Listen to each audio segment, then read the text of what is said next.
Então disse Jesus aos seus discípulos: Se alguém quiser vir após mim, renuncie-se a si mesmo. Tome sobre si a sua cruz e siga-me. Nós tomamos a escritura de São Mateus, verso 24, Mateus 16, verso 24, para a nossa meditação nesta manhã.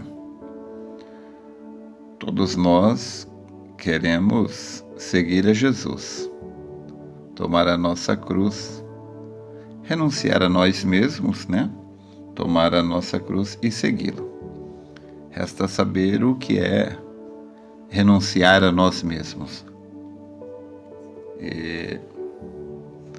Se o diabo puder fazer com que a gente entenda isto mal, certamente ele fará. Aliás, entender mal as coisas parece ser um dos maiores dons do ser humano.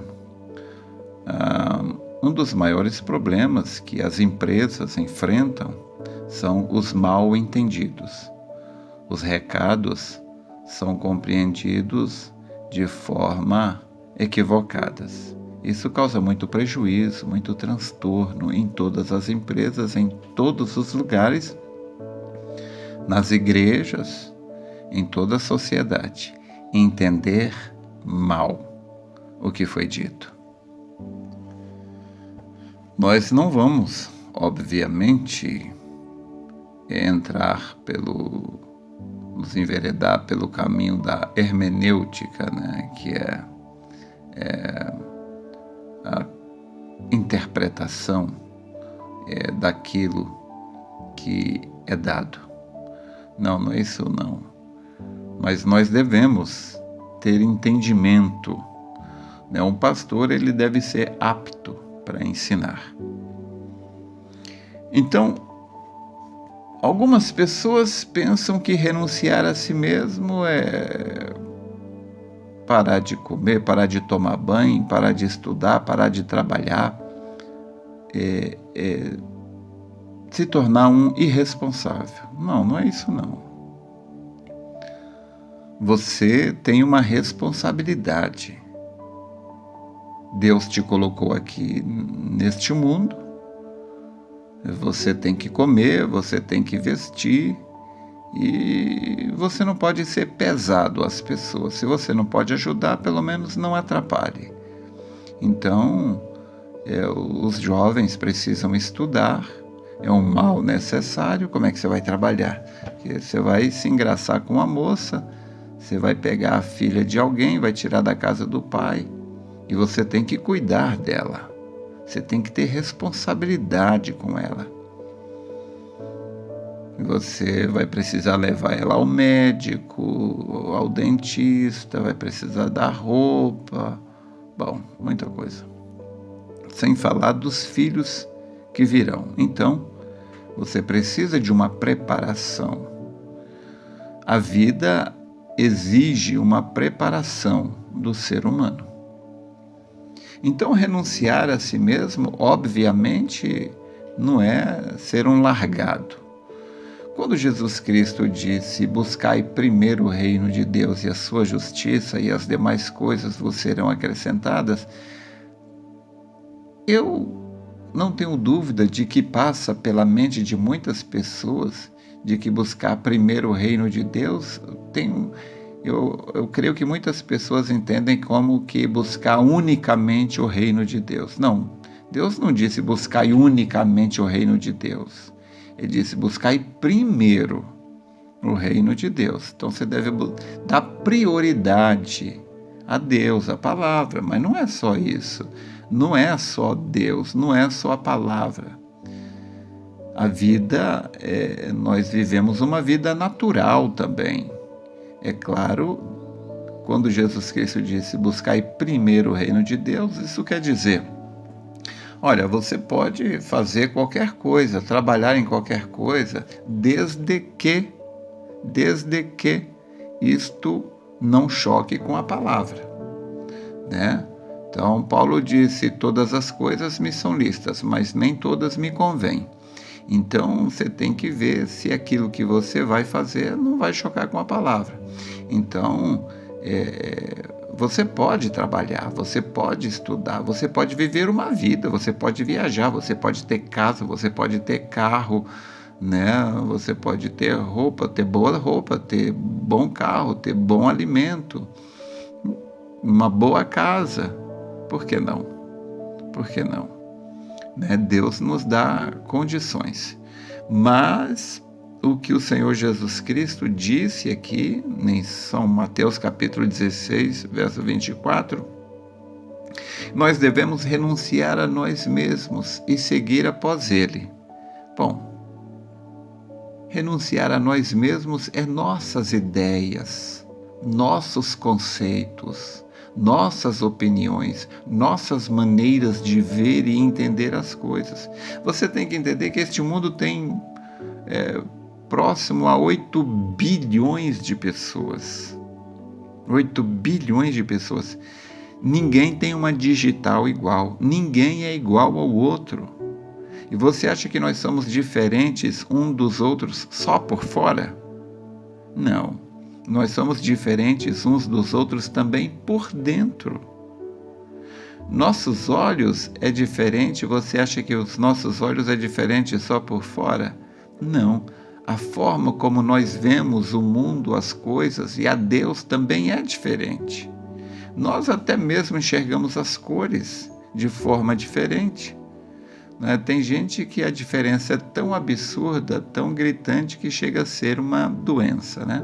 Se chama daltonismo. Tem gente que enxerga preto e branco, tem gente que enxerga as cores trocadas, de tão diferente que somos. Deus é um Deus de variedade. Nós temos negros, brancos, amarelos, né? E assim vai. Nós somos o jardim de Deus. Porém, toda esta variação, embora uns usem mais o hemisfério esquerdo do cérebro, é aquela pessoa mais organizada, mais metódica, sem criatividade. Outra pessoa usa mais o hemisfério direito do cérebro, é uma pessoa nada metódica. Ela tem muita criatividade, mas ela tem pouca disciplina. Para ela é difícil dar continuidade. Ela começa uma coisa hoje, amanhã já está em outra, no ano que vem já está em outra. E nós temos que, apesar das nossas inclinações, nós temos que ponderar todas essas inclinações, nós temos que fazer com que todas as nossas inclinações, paixões, tudo se submeta à palavra. Porque a palavra é o manual de Deus. Então, se não houvesse uma maneira correta de ver as coisas,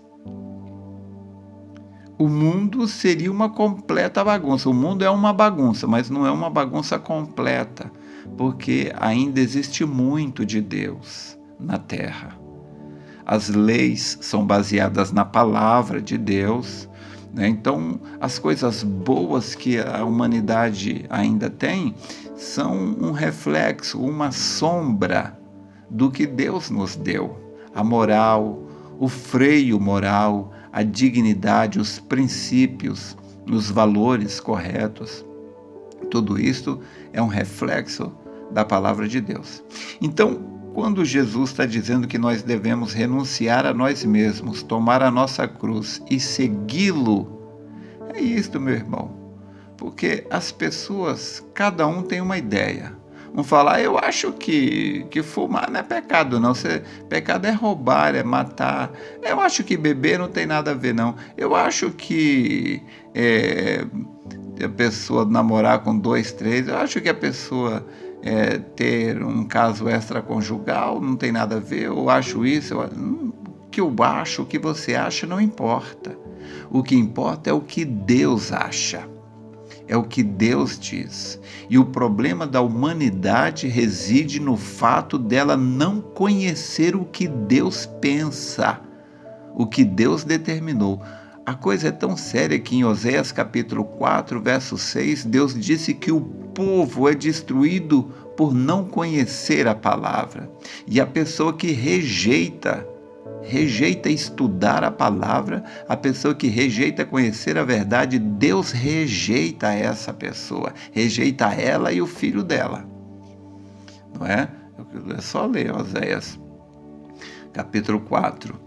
É claro, se o filho de um incrédulo, ele creu, é claro que ele se liberta dessa maldição e ele não vai carregar o dano, né, do pai dele, da mãe dele. Né? A salvação é individual entre cada pessoa e Deus, como também o fato de um cristão ter um filho que se envereda, não quer nada com Deus.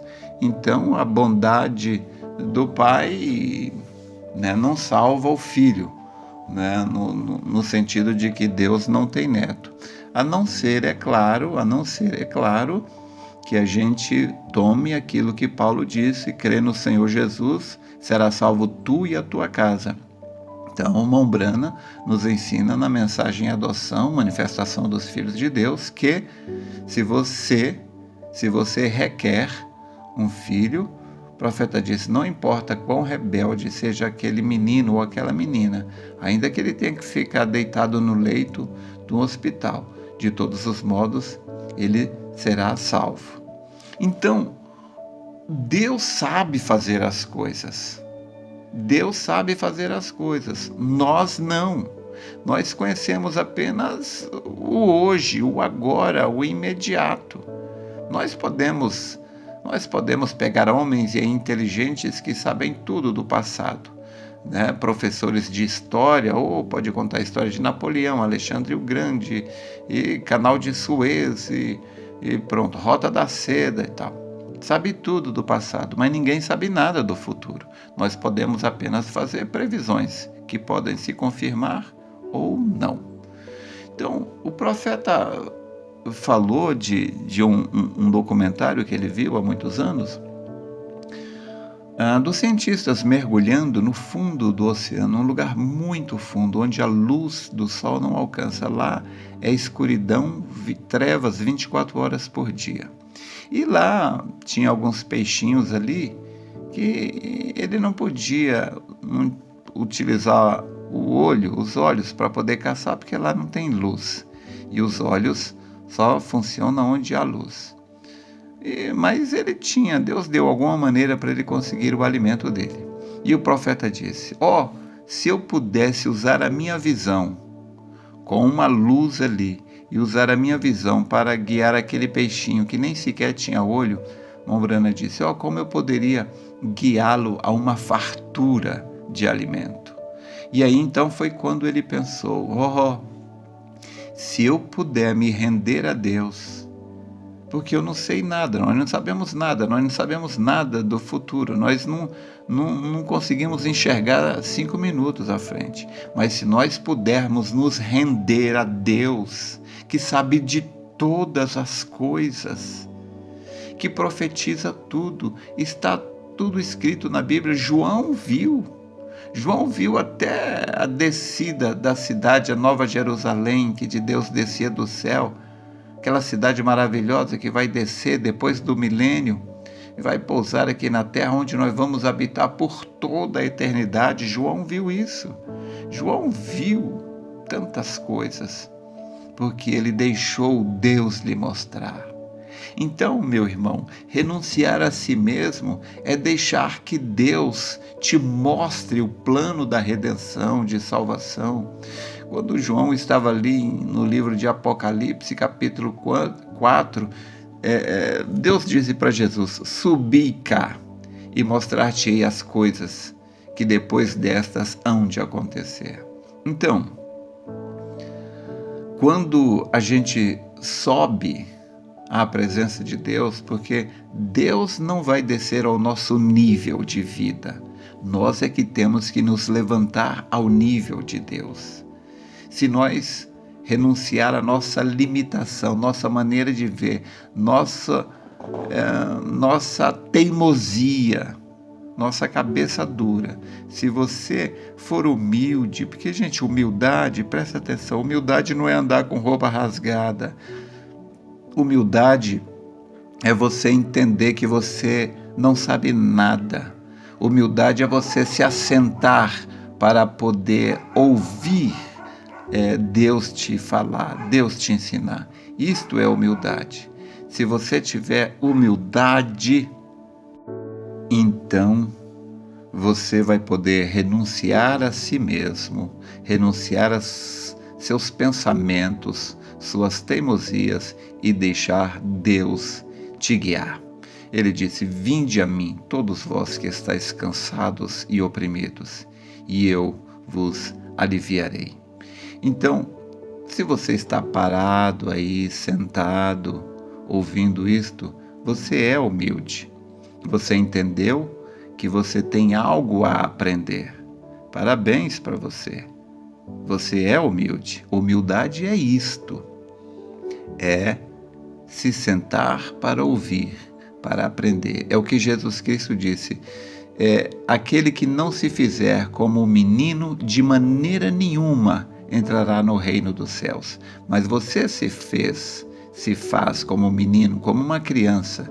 Uma criança é aquela pessoa que se senta para ouvir o que o mais velho vai falar, o que o professor vai falar, o que o pai vai falar, o que o pastor vai ensinar. Isto é humildade, e você tem isto. E por causa disto, você não somente verá, mas também entrará no reino dos céus. Espero ter te ajudado. Deus te abençoe.